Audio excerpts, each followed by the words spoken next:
Boa noite, pessoal. Vamos dar início à live de hoje com o professor Luiz Gustavo Marinoni. Estamos só aguardando ele entrar aqui. Já faço o convite para ele ingressar na live.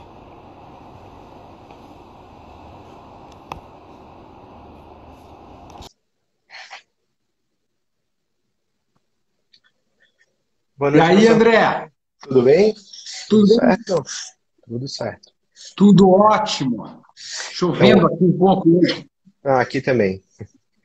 Então, professor Marinoni, é uma honra recebê-lo hoje novamente mais um evento da ESA. O professor Marinoni é advogado na região de Balneário Camboriú.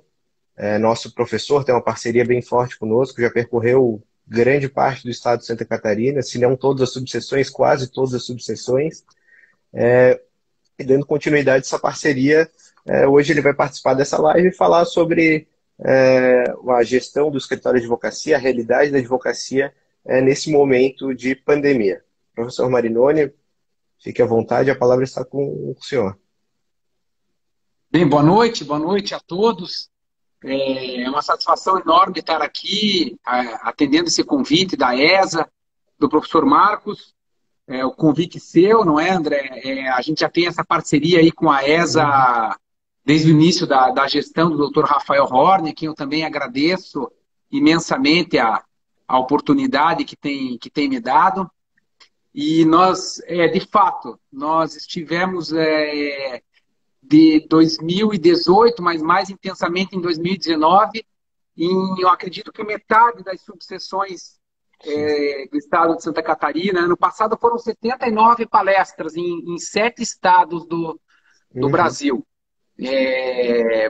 Bastante, a maioria deles no Paraná, que foram 38 das 48 subseções, e aqui em Santa Catarina eu acredito que foram 22 subseções que eu tive lá fazendo a palestra ou Uhum. repensando o escritório da advocacia, né? Já vi alguns amigos aí que entraram, meu pai eu vi que entrou logo no início ali, tudo bem, pai? Que bom que o senhor está aqui. Colegas de Marília, doutora Paola, doutora Tatiane lá de Maringá, de Campo Mourão, doutora Adriele, lá de Palmitos, onde eu tive, os amigos de Palmitos, a gente fez uma palestra bem bacana lá com eles. E, enfim, a gente tem a ideia do repensar o escritório, é justamente a ideia de olhar para o escritório de uma outra maneira, né? De uma maneira mais profissional, menos mais não só técnica, mas Sim. também olhar para o escritório como um negócio, como uma empresa e como um lugar que tem que funcionar da maneira mais adequada possível, né? Eu Uhum. costumo dizer que o escritório é um funil de problemas, né?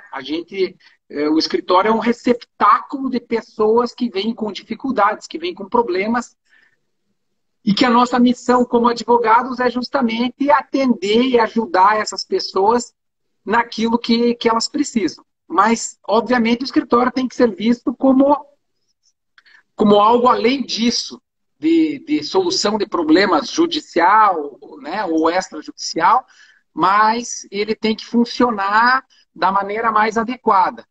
Então, a gente sempre, na palestra, na ideia de repensando o escritório, a gente começa a palestra com os 5 Cs, né, que é caráter, coragem, competência, comprometimento, comunicação.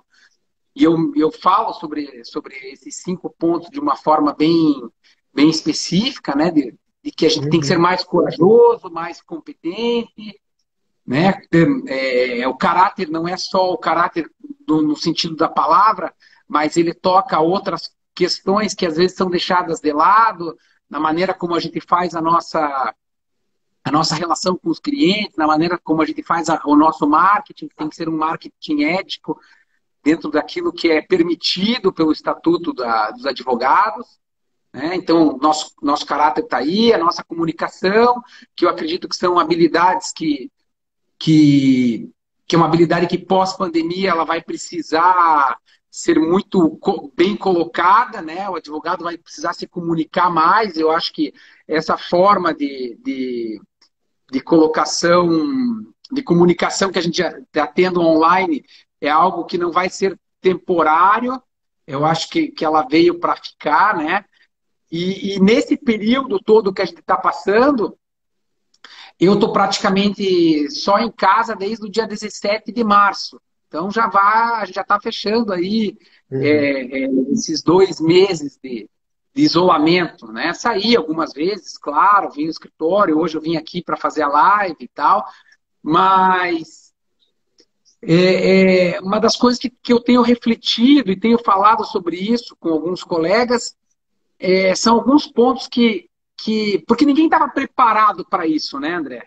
Ninguém Com pensou que as certeza. coisas iam estar assim, né? Eu vi aqui o Infelizmente. doutor Guilherme Sombrio, presidente da comissão de Direito do Trabalho da OAB de Balneário, entrou aqui, fez um sinal. Doutora Giane, nossa advogada, nossa conselheira da OAB estadual aqui também, bacana, gosto muito deles.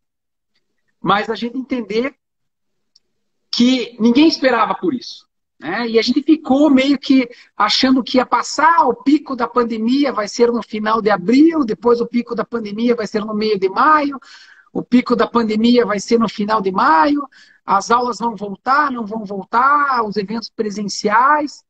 E o fato é que ninguém estava preparado para isso, né? Só tirando efetivamente quem tem um escritório muito bem preparado, um escritório muito bem colocado, que estava preparado para isso, mas eu diria que 90% dos colegas, ou grande maioria dos colegas com quem eu tenho conversado, não estava preparado para que acontecesse algo assim, né?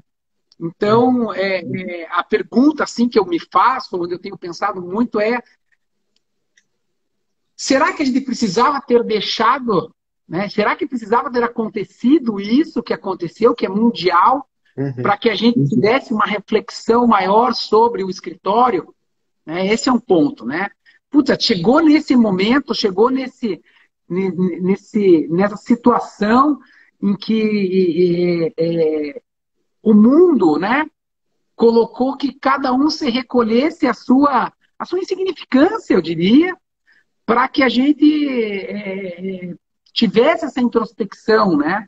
E o mais interessante é que o isolamento, a pandemia, ela não escolhe pessoas, né? Ela foi geral. Então, ainda ontem, falava com um colega que me pediu uma ajuda para o escritório e tal, e a gente falou assim, a Mercedes está na garagem, igual o carrinho popular. Na hora do respirador, vai ter um protocolo que não vai escolher você, A ou B, porque pode comprar ou pagar um respirador. Vai ter um protocolo lá que vai atender determinada pessoa, e seja pobre, seja rico, seja advogado ou não tenha curso superior, tenha doutorado ou não tenha, seja semi-analfabeto, que vai escolher. Né? Então, eu acho que é um grande momento de autorreflexão, de olhar para, né, para dentro de si mesmo, em primeiro lugar. Né? Um encontro com a gente mesmo. Eu acho que a pandemia está fazendo a gente se reencontrar, se autoencontrar e ficar mais reflexivo. Né? Eu falei já isso, eu acredito que o isolamento não é difícil, como alguns reclamam ou ficam, né, nessa tensão. O isolamento é difícil, o isolamento é difícil. Não, o mais difícil não é o isolamento, o mais difícil é ficar com você mesmo.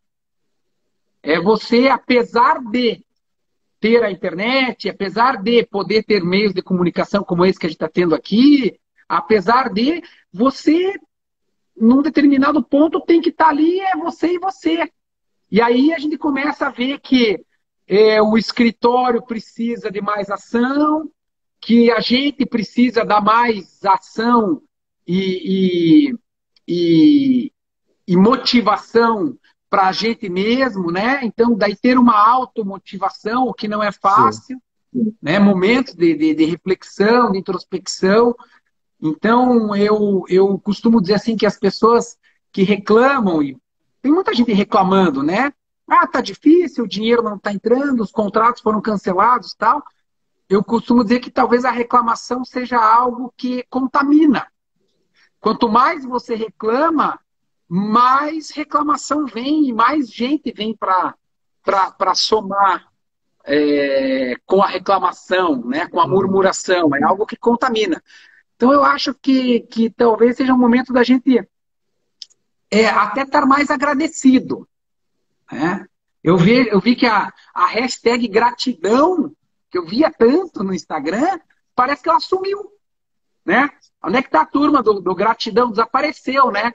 A turma do sextou. A turma do sextou também meio que desapareceu, assim. Eles não estão mais falando tanto assim. Por quê? Porque eu acredito que estão se encontrando e estão tendo esse momento de reflexão. Então, acho que a gente tem que também ter uma ideia aqui. A doutora Emanuele colocou aqui gratidão pela vida. Exatamente isso. Né? Ela é de Criciúma. Exatamente isso. A gente ser grato, em primeiro lugar, porque a gente está vivo, né?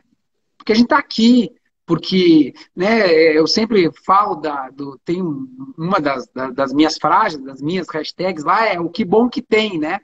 Que bom que tem é ouvir do meu pai. Vou contar aqui, assim, num domingo à noite, em 2015, eu me formei em 2000. Em 2015, eu liguei para o meu pai no domingo à noite e reclamei. Reclamei do escritório, reclamei do judiciário, reclamei do cliente, reclamei, né? Fiz uma reclamação assim, falei durante 5 minutos. E aí meu pai, depois de 5 minutos, que eu no telefone com ele, falou assim, quantos anos você tem de formado, meu filho? Eu falei assim, tenho 15 anos, pai.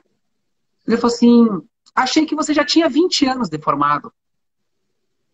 Daí eu falei assim, não. Daí eu fiquei quieto, assim. E ele falou assim, muito cedo, meu filho, para você achar a segunda-feira ruim e a sexta-feira boa. Você me ligou no domingo à noite para reclamar do escritório, para reclamar do juiz, para reclamar do processo que é demorado, para falar do cliente. Que bom que tem, meu filho. Que bom que tem cliente. Que bom que tem juiz. Que bom que tem processo. Que bom que tem escritório. Que bom que amanhã é segunda-feira e você vai acordar e tem lugar para onde ir. Seria muito ruim, pior, se você acordasse amanhã e não tivesse para onde ir, não tivesse escritório para onde ir, não tivesse cliente batendo na tua porta. Então a gente tem que dar graças a Deus, meu filho. Quando você não tiver cliente, quando você não tiver escritório, daí você me liga. Daí a gente chora, daí a gente planteia, daí a gente pensa num plano B. Mas por enquanto o teu plano A tem que ser o plano A de advogar. E eu ainda brinquei. Falei, pai, mas o senhor, meu pai também é advogado, né? Como alguns sabem. Meu pai se formou em 63. Falei, pai, mas o senhor com 50 anos de advocacia nunca pensou em desistir, sei lá, 5 vezes, uma vez a cada 10 anos? Ele falou assim, nunca, meu filho. Não tinha tempo para isso. Vocês são em 5 filhos, nós somos em 5, né? Vocês eram em 5, mas eu, a tua mãe, lá em casa, 7, sempre tinha teu avô, tua avó, sempre, né, uma empregada lá que trabalhava com a gente, sempre tinha lá 10 pessoas lá em casa. Eu não tinha tempo para pensar em fazer outra coisa. Se você tem plano B, é porque você não está acreditando no teu plano A. É porque o teu plano A não está funcionando. Então, meu filho, ele me disse, eu espero que a próxima vez que você me ligue, você mantenha o plano A, que é o plano A de advogar. Você entendeu? Ele disse. Eu falei, entendi. Então tá, e daí ele fez assim. Não fez nem assim, né? Fez assim. Acabou.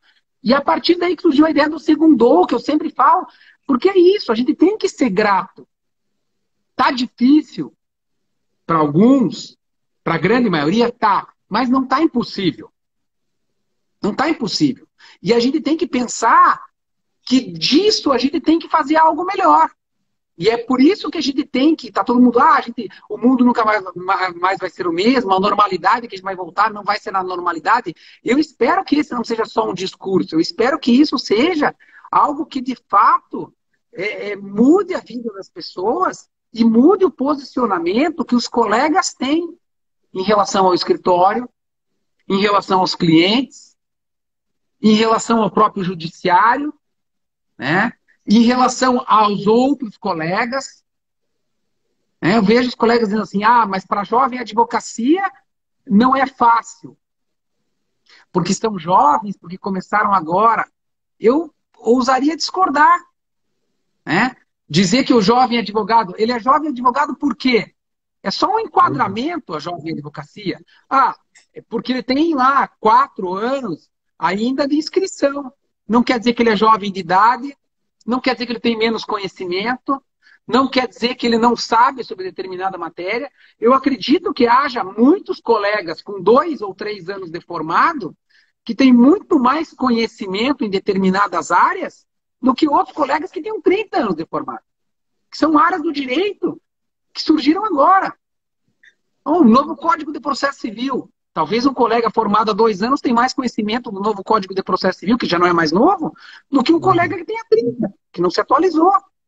Né? Que vem do estudar sempre, estar sempre se atualizando.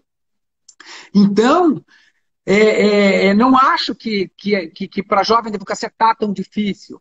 Né? Será que está mais difícil do que estava antes? E por que estava difícil antes?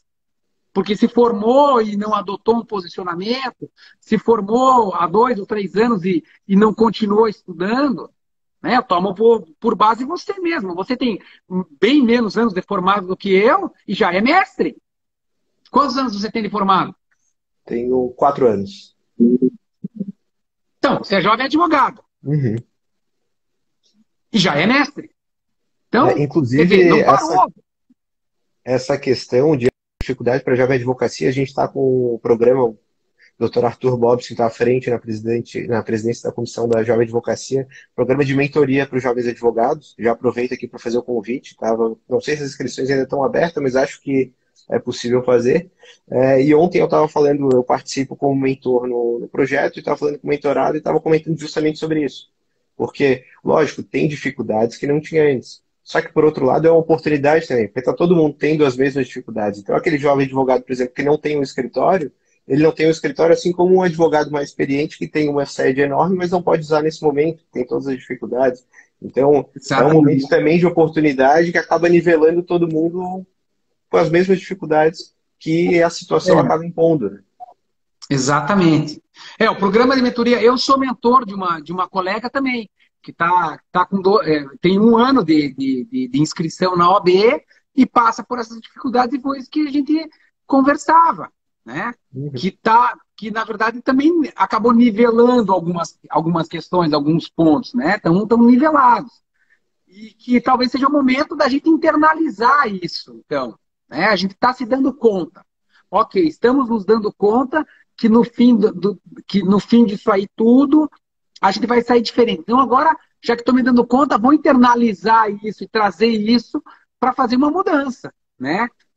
Internalizar ideias de marketing razoável, do marketing correto, internalizar a ideia de como vou me relacionar com o dinheiro do escritório, que não deve misturar com o dinheiro teu pessoal, a minha proposta de honorários, saber quanto custa o meu escritório por mês, saber quanto custa a minha hora de trabalho. A gente não tem um hábito de cobrar em hora no Brasil, mas você pode ter um preço em hora. Você pode saber quanto custa a hora do teu escritório aberto, né? Até para que você não caia na falsa ilusão de que quando você não cobra consulta, por exemplo, você tem um gasto. Você tem uma consulta de 1 hora que você não cobrou, é 1 hora do teu tempo e 1 hora do teu escritório aberto para atender aquela pessoa que não te trouxe nenhum retorno. Né? Por isso que cobrar a consulta é algo que tem que ser internalizado. Né? A ideia também de que a gente agora o escritório está semi-aberto, né?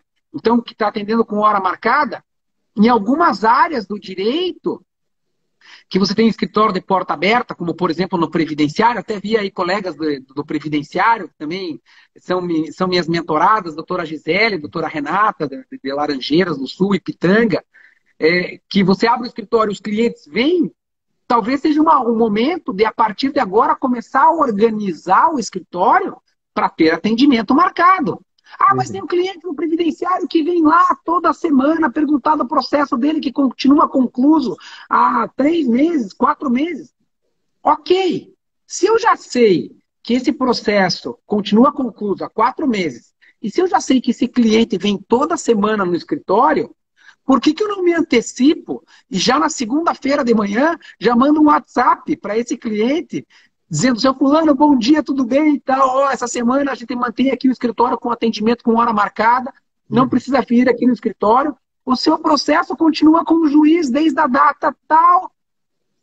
A gente se torna mais organizado, mais profissional, tira esse cliente da zona de risco nesse momento, faz com que ele também não saia de casa, né? E começa a dar uma cara mais organizada para o teu escritório. Ou seja, pós-pandemia, delineando o escritório pós-pandemia, esse é o nosso tema, a gente vai começar a trabalhar com horário marcado. Sim. Não vai ser um negócio que é um botequim de banana, que você abre lá e os caras vêm lá quando você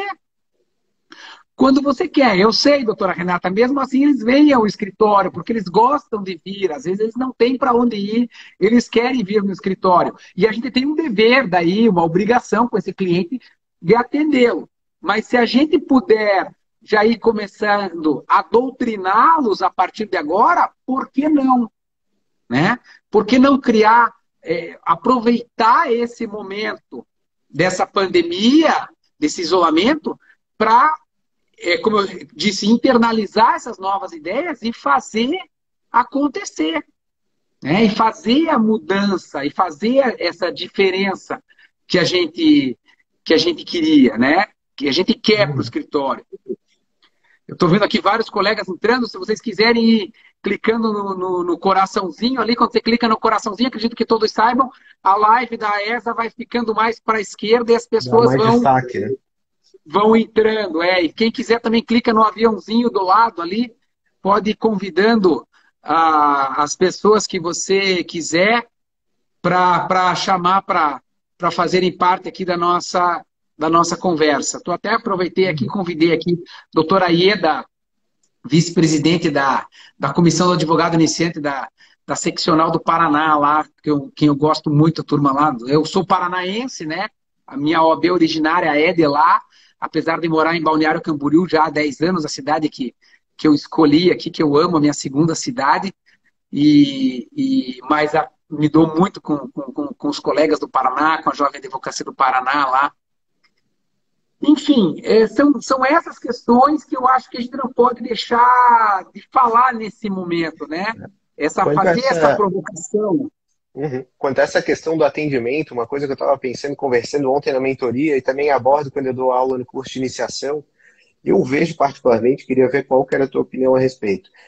Eu vejo 3 estágios: o advogado tradicional, mais antigo, como é o caso do seu pai, por exemplo, que era a época que tinha poucos advogados, então o advogado era muito respeitado e o advogado tinha uma postura que o cliente correspondia a ela.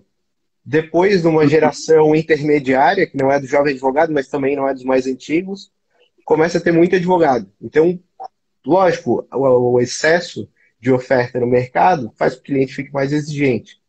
Então, o advogado desse estágio, ele acaba agindo como advogado de antigamente, quando ele não tinha muita concorrência, então ele acha que muitas vezes não tem que dar tanta informação para o cliente, que ele sabe o que está fazendo.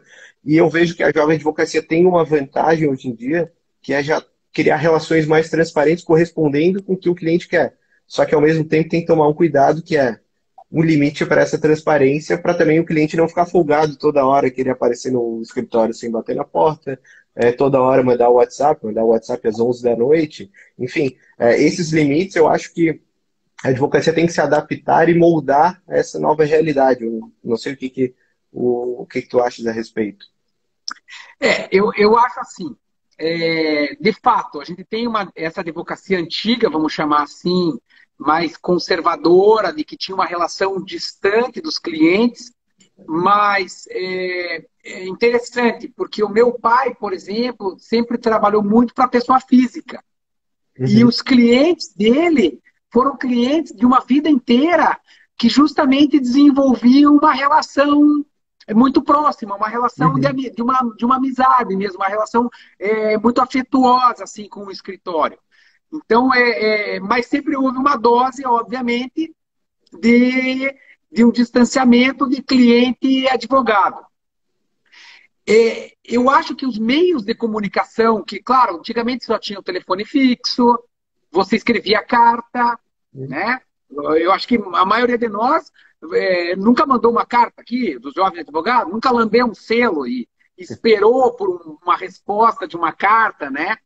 Mas, então, hoje tem essa pressão da resposta automática, do estar online, e o estar online significa estar à disposição do cliente. E aí a gente passa por um dos Cs que eu falo, que é o C da coragem. Né? A gente tem que ter coragem de dizer não. Né? Dizer não para várias coisas que estão circundando muitas vezes a nossa atividade. Né? Não para uma proposta indecorosa de um colega, não para um abuso de autoridade numa delegacia ou numa audiência, não, às vezes, quando um colega mais velho é grosseiro com um colega mais jovem, ou quando um colega homem, infelizmente, é grosseiro com uma colega mulher. E a grosseria vem muito travestida nas relações com as mulheres. Né? Eu acompanho, repito, a doutora Giane na comissão da vítima, que parece que tem umas coisas assim. Chegou a doutora fulana para alegrar a nossa audiência. Chegou a doutora fulana para brilhantar a nossa... Como assim? Para embelezar a nossa audiência? Como assim? Ela é boa advogada porque é bonita? Né? Eu estava num ato,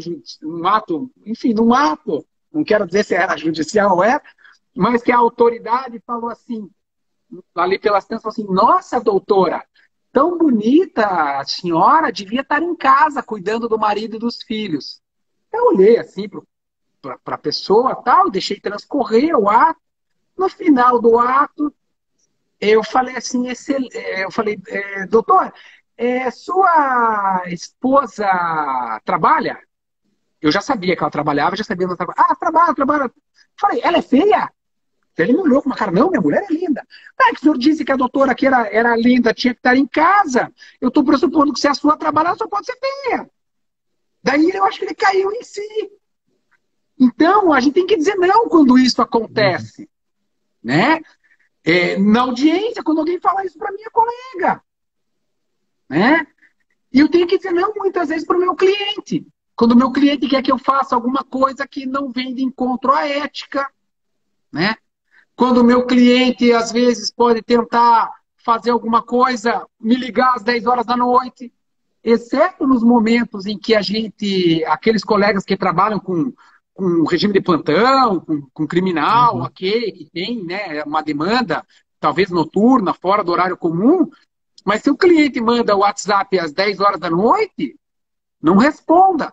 Você, faz parte também da nossa postura profissional colocar o cliente nesse lugar, nessa posição, nessa relação, já desde o início da relação de cliente e advogado.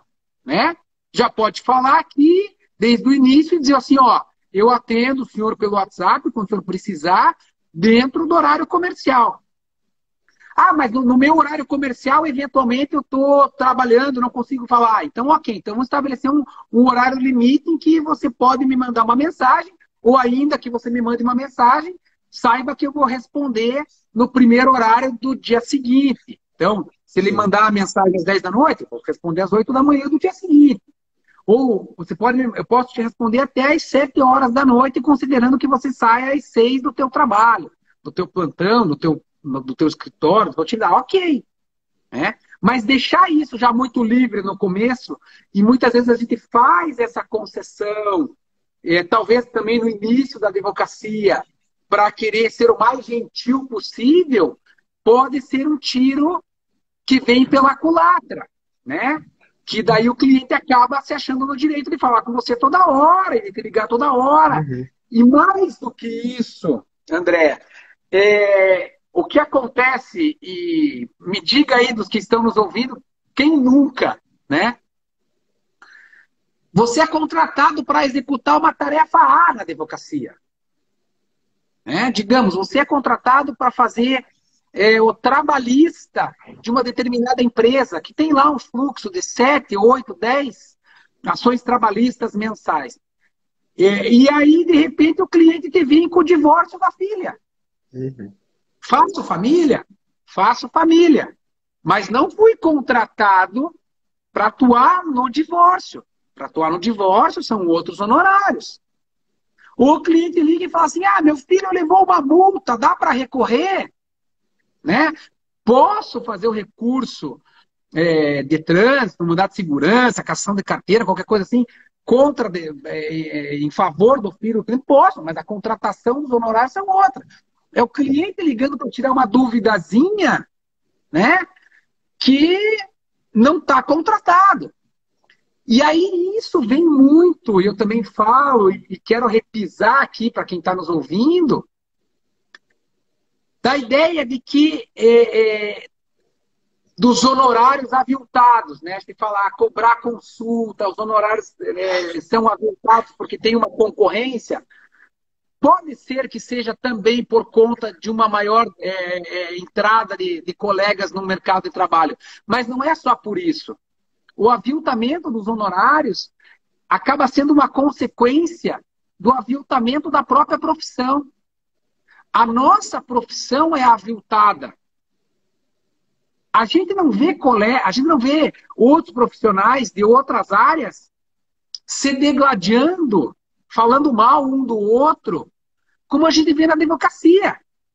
Porque a impressão que eu tenho é que a gente está numa batalha campal, que nós estamos no Game of Thrones. Os colegas brigando em audiência, criando inimizade gratuita em audiência, como se fossem inimigos. Daí o sujeito, um não gosta do outro, porque o simples fato, é importante que a gente coloque isso, o simples fato do colega A defender os interesses do cliente dele na audiência e o colega B defender os interesses do cliente dele na audiência, não faz deles inimigos. Nós somos colegas, mas a gente está se tratando como inimigo. Daí um vira a cara para o outro no supermercado, daí briga na OAB, daí fala mal um do outro. Você não vê outras profissões de qualquer espécie falando mal um do outro. Ao contrário. Em outras profissões são mais corporativistas. Você não vê médico falando mal de médico. Engenheiro falando mal de engenheiro. Dizendo que o engenheiro fez uma burrada no teu prédio. Fez um negócio mal feito. Mas você vê o advogado falando mal. E aí o que acontece? Como a gente está se degladiando, como a gente está se brigando, está se pegando como inimigos, a gente acaba aviltando os honorários. Porque daí o cliente acha que ele pode fazer uma consultinha numa festa de aniversário, ele pode fazer uma perguntinha pelo WhatsApp, ele pede para você dar uma olhadinha no processo, ele acha que isso tem que ser gratuito. Você não vê numa festa de aniversário? Eu sempre abordo isso nas aulas de precificação, que tão importante quanto precificar bem é delimitar bem o objeto do contrato. Porque senão a pessoa é contratada para prestar consultoria para uma empresa na parte tributária em Florianópolis, está fazendo audiência trabalhista em Chapecó. Porque a pessoa acha, estou pagando, se for um valor fixo mesmo por mês, ele acha que pode impor qualquer serviço que, se não, vai para outro escritório e está tudo certo. Isso, não. A relação não é uma relação de vassalo e senhor feudal. Né? E aí você não vê, como eu ia dizendo, você não vê numa festa de aniversário alguém abrindo a boca e mostrando o dente para um dentista, perguntando se a cárie está bem feita, se a obturação está bem feita. Mas o cara vem falar para você do processo dele. E normalmente ele tem um advogado. Né? E aí tem uma vedação ética. O advogado deve se abster de falar sobre processo. Eu não posso falar sobre o processo que está sendo conduzido por outro colega. Eu não posso ir lá e olhar o processo que está sendo conduzido por outro colega. Um dia desses, essa semana agora, uma colega postou no Instagram dela uma decisão judicial. Ok, a decisão era bacana, mas ela colocou o número dos autos. Apesar desses autos em segredo de justiça. Era uma ação de questão com as visitas aí durante a pandemia. E ela postou a decisão na foto, fez um comentário, colocou o número dos autos. E eu, em privado, falei para ela, chamei ela e falei para ela que ela não deveria colocar o número dos autos, ou que ela pelo menos tirasse parte do número dos autos. Ela, ai, mas em sites jurídicos, o número dos autos é sempre colocado em plataformas, né? Tipo Migalhas ou Jus Brasil e tal. Uhum. Ok, mas não é ela como patrona da causa, né? Não é uma vedação, não é proibido que o advogado faça, mas diz lá no artigo 34, salvo engano, o advogado deve abster-se de falar sobre causa, qualquer causa, especialmente aquela que ele conduz. Ela ficou braba. Ela ficou braba. Ela respondeu de maneira assim ríspida. Então, isso tudo é o que gera. Então, o aviltamento dos honorários é uma consequência, eu acredito. Né? Daí, o cliente acha que não tem que pagar pela informação, acha que é uma Uhum. obrigação nossa olhar o processo gratuitamente, né?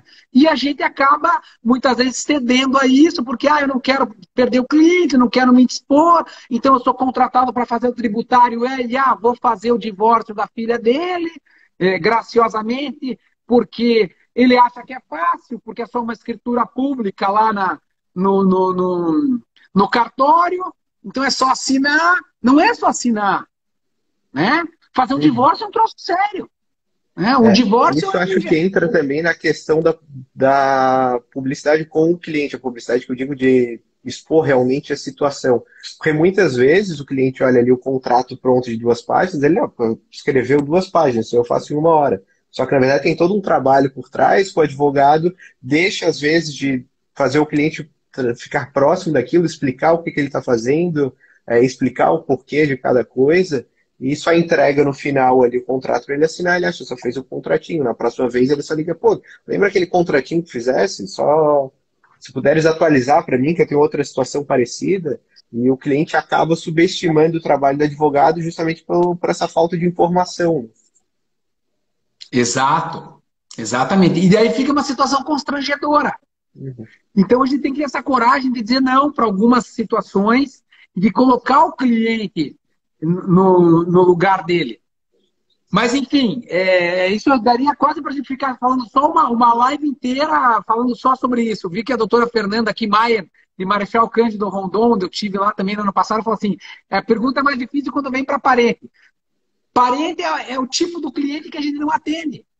Passa para o teu sócio. Tua tia vem pedir para você fazer e fala assim, tia, eu não faço, mas o meu sócio faz. Não vai perder. Porque atender parente é um troço complicado. Se você cobra, você é mercenário. Se você não cobra, não fez mais do que a tua obrigação. Se você ganhou a causa, ok, muito obrigado. Se você não ganhou porque você não fez bem feito, porque você não cobrou, porque você fez para o parente. Então é um troço que não tem saída, né? Então não perde o cliente, a madrinha do teu namorado, lá da tua noiva, tal, passa para um colega, faz em parceria, mas você evita esse tipo de constrangimento. É o que eu sempre brinco, assim, mas para parente acho muito difícil advogar, né? Mas assim, como eu disse, daria para a gente falar só uma live sobre isso, posicionamento com o cliente, daria para a gente falar aí tranquilamente por 1 hora, né? Eu anotei alguns pontos aqui para a gente falar, mas uma das coisas que eu tenho querido falar é assim, né? As oportunidades que eu acho, ou que eu entendo serem pertinentes nesse pós-pandemia, nesse pós-reflexão, né? Eu acho que um ponto que tem que estar muito claro assim, para a gente, que é o momento também da gente ser mais humilde, né? Da gente entender que, apesar da nossa profissão ser uma profissão honrosa e honrada, ser uma profissão é, super bacana e a gente trabalhar com pessoas, com justiça, com direito e tal, e ela ser um pouco egóide, né? A gente tem um pouco a profissão do advogado, a relação principalmente com os nossos pares, né? Ela tem um ego envolvido, mas é um momento da gente talvez ser um pouco mais humilde, né? Segurar um pouco, e eu acho que está sendo forçado isso, né? Então quem não entender isso não vai conseguir evoluir. É o momento da evolução, né? eu sempre disse isso, né? Que toda escolha implica numa renúncia, né? Hoje eu escolhi estar aqui com você. No momento que eu escolhi estar aqui com você, eu deixei de lado todas as outras opções que eu tinha. Estar em casa, estar estudando, estar lendo, ligar para o meu pai, jogar com meu filho, enfim. É o momento em que eu escolhi estar aqui e eu renunciei a todo o resto, né? Então a gente tem que fazer escolhas, mas principalmente escolhas sadias. Saber o que a gente vai escolher, saber qual é o sonho que a gente vai sonhar a partir de agora. E esse sonho tem que ser um sonho palpável. Não adianta eu sonhar que vou ter um escritório com 400 advogados, se eu não tenho nem um escritório com 4. Né? Então, vamos sonhar aquilo que é palpável e abrir mão de muita bobagem, de muita besteira, especialmente perda de tempo. Tempo é um ativo muito caro. Tempo não tem preço, mas tempo cobra um preço. Né? Então a gente tem muita perda de tempo. Eu vejo as pessoas entrando em discussões, sabe, indevidas, infundadas, sobre política, sobre questões técnicas de A, de B ou de C. Não vamos perder tempo com isso, vamos focar. Né? Vamos fazer a escolha, vamos renunciar às outras coisas que não nos interessam e vamos focar naquilo que a gente quer. Vai ser um momento de muita decisão. Né? De muita decisão, né? Então, aonde que eu vejo, assim, aonde que eu acho que vai abrir muito campo, né? O que vai abrir campo para trabalho. Ah, vai acabar o trabalho? Não vai acabar o trabalho. Como eu disse no Web ESA de dezembro, que foi o nosso primeiro Web ESA lá com o Dr. Rafael, foi lá no Sebrae. A advocacia não vai acabar. Vai mudar a maneira como ela vai ser feita. Não é? Mas ela não vai acabar. Eu disse isso lá no início de dezembro do ano passado. Né? E com muita gente com medo do robô e ninguém estava com medo da pandemia. Mas vai mudar a maneira como ela vai ser feita. Então, algumas questões que eu anotei assim. Né? Relações contratuais. Vai mudar drasticamente. Né? Por quê? Porque nenhum contrato tinha uma previsão dessa. Né? Tirando o contrato de seguro, que já é padrão, tal, né? Talvez alguma coisa com companhia aérea, mas nenhum contrato tinha, uma relação locatícia não tinha isso. Ah, vai deixar de me pagar em razão de uma pandemia? Né?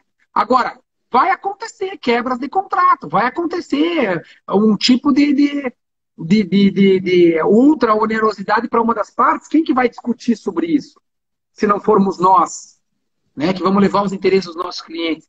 Já deveríamos estar fazendo, liderando relações contratuais que estão instáveis, como de escola, de condomínio, de locação, né? Levantando essa bandeira. Ah, diminuiu o trabalho, tem que estar em casa. Tá, mas onde você faz pilates? Será que o dono do estúdio de pilates, onde faz pilates, não loca aquela sala e ele também não está com menos aluno e aí ele não vai ter que falar na imobiliária? Ele não sabe conversar na imobiliária. Ele não tem aparato jurídico, embasamento teórico para falar sobre uma teoria da onerosidade excessiva, né? Ou da imprevisão, a teoria da imprevisão. Somos nós, advogados, que temos que estar fazendo isso. Ah, lá no condomínio, claro, algumas questões já estão aí sedimentadas, em 2 meses, muita coisa. Uso de área comum ou não, teve discussão no meu prédio, pode usar, não pode. O síndico pode vetar sozinho, não pode, usa área comum, enfim. Mas são questões que vão acontecer, né? Com a reforma trabalhista, por exemplo, houve uma grande pejotização das relações de trabalho, né? Então, várias empresas terceirizaram, sob a forma de pessoa jurídica, vários de seus colaboradores que foram fazer trabalhos fora, principalmente na indústria, né? Então, o cara ele tirou parte da indústria dele e alguém montou uma mini indústria para fornecer produto industrializado para aquela indústria maior. Esse cara que era um funcionário que montou uma pequena indústria com 8, 10 funcionários para atender a grande indústria da qual ele era funcionário, né? Uma terceirização. Ele fez um contrato de financiamento para comprar máquina. Ele vai ter que mandar embora dessas 10, talvez 5 pessoas. Como vai ficar essas relações contratuais? Ele só atende aquela empresa que antes era empregadora dele e hoje é a contratante dele. Essa empresa grande também diminuiu, também quebrou. Como que vai ficar a relação dele com a empresa maior, dele com o financiamento que ele fez para comprar máquina, É dele uma com os terceirização funcionários do que ele risco, né? contratou para isso? A pejotização é um tiro no pé. E Uhum. nesse momento vai ter que ser revista. Né? Relações de consumo. Né? A gente conversou até sobre isso. Ah, modalidade takeaway no shopping. Então, eu vi aqui algumas pessoas, eu vi na televisão e aqui algumas pessoas falaram, o shopping estava fazendo por Dia das Mães que você ligava lá na loja, pegava o sapato e levava para tua mãe, de presente. Beleza. Ou a própria esposa, ou a própria pessoa, o próprio consumidor final não provou, não entrou na loja, vai poder trocar. Vai poder trocar em quanto tempo? Não é 7 dias, porque não é compra online. Doutora Valéria Bononi, de Umuarama, que eu vi aqui, fez um sinal, é especialista em direito ao consumidor, eu queria que ela me desse a resposta. Como que vai ficar isso? O sujeito que não entrou numa loja, passou no drive-thru do shopping, do estacionamento, uma mulher, um homem, nossa, comprei um sapato, peguei um sapato, levei para casa, não gostei muito. Posso trocar pelo simples fato de não ter gostado? Vai ter que mudar. Nas lojas que vendem online, porque o online bombou, né? Muita gente que não comprava online passou a comprar. Eu mesmo nunca tinha feito supermercado online, fiz nesse período. Os 7 dias, essas lojas que bombaram no online não estão dando conta de atender no chat, de atender com o chatbot, não estão dando conta de responder, porque também não estavam preparadas para isso. Ela tinha X de clientes, X de intervenções ali no chat dela por mês, isso aí, esse número, sei lá, multiplicou por 10. Ele não está conseguindo atender. Então, quando eu não recebo o atendimento da loja online, o meu prazo de 7 dias para devolver uma compra vai ser alargado? Não sei. Alguém falou aqui, ó, vai do lojista, compra em troca em loja física não é prevista. Exatamente. Mas vai ter que passar a ser. Porque eu não tive lá na loja física, eu não entrei para comprar um sapato, eu não provei o sapato. Alguém me entregou no estacionamento no shopping. E aí eu, vendo ele em casa, eu vi que ficou apertado, não gostei muito. Então, como que fica isso? Quem vai discutir isso? Se não nós, advogados. Quem vai pensar sobre isso? Nós, advogados. Ninguém mais. Né? Enfim, na própria prospecção de novos clientes, esses limites da publicidade que a gente falou antes, essa relação vai mudar. Só que, como a gente também está tudo online, esse online tem limites.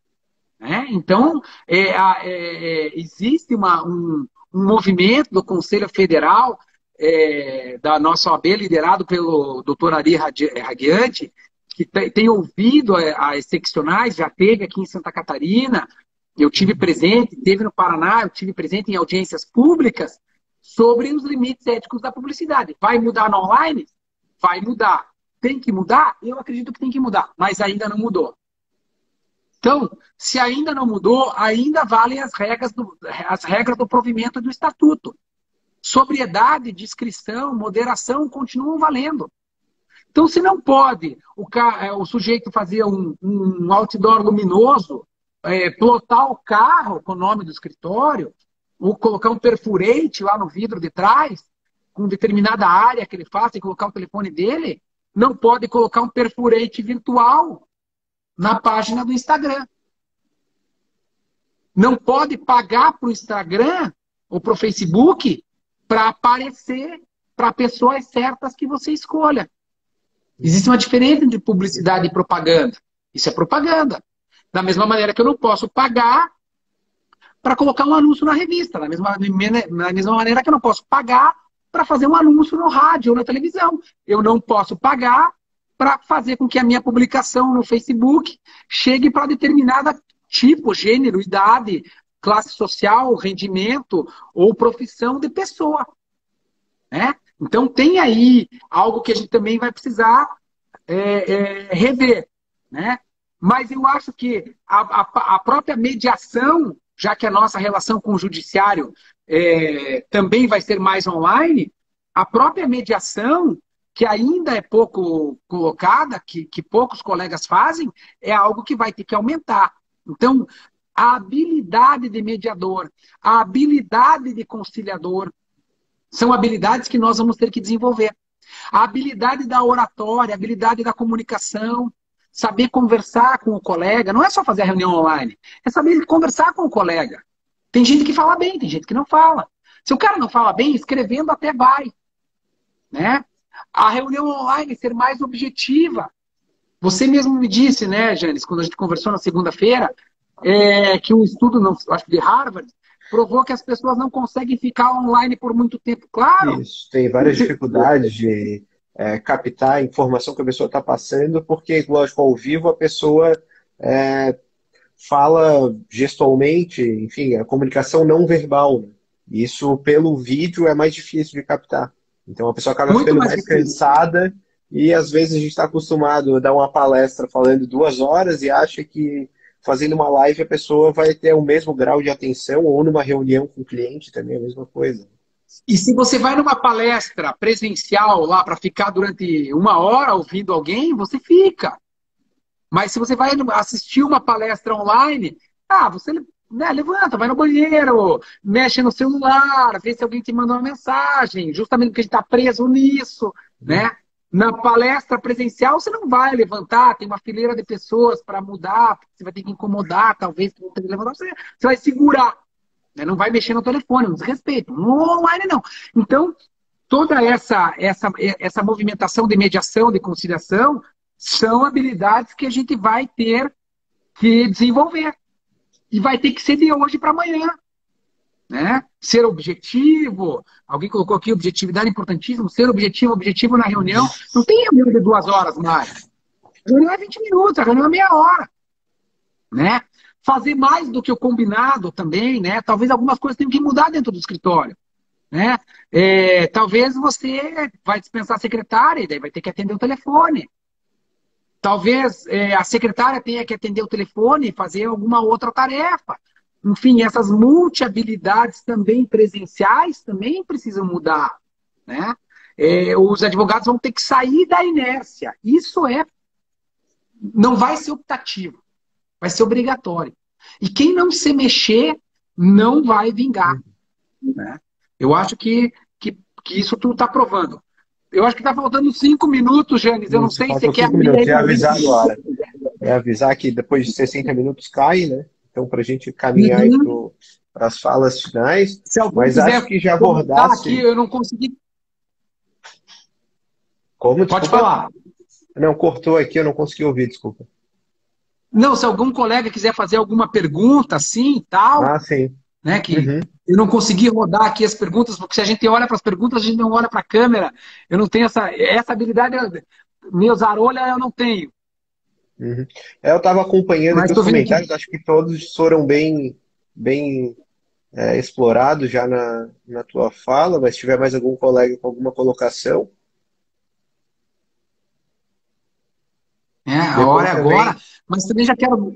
Né, estou vendo aqui a doutora Herta, presidente da OAB de São José, doutora Eliane, presidente da OAB de Videira, que me recebeu lá também, Videira, enfim, tem vários colegas aqui, doutora Regiane Sanches, nossa presidente da comissão da Direito de Família, não é?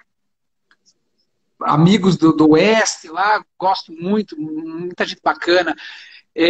Quero deixar aí, talvez, se alguém quiser me mandar uma pergunta, alguma coisa, um direct, pode me chamar, enfim.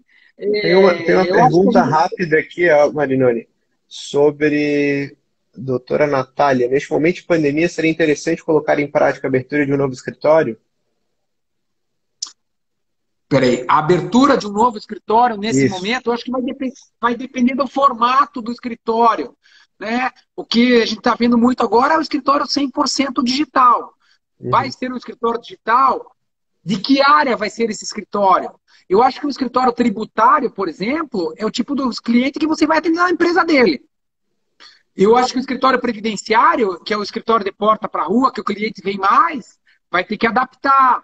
O cliente não entrar tão lá dentro, enfim. Vai depender muito do tipo de escritório, do modelo de negócio. Né? Mas eu acho que toda hora é hora de pensar nessa mudança. Por que não? Planejado. Planejar. Não faça nada sem planejar. Tem planejamento aí. Né? Uhum. Acho que era isso. Foi ótima a live e tal. No meu cronômetro aqui faltam 3 minutos. Isso mesmo.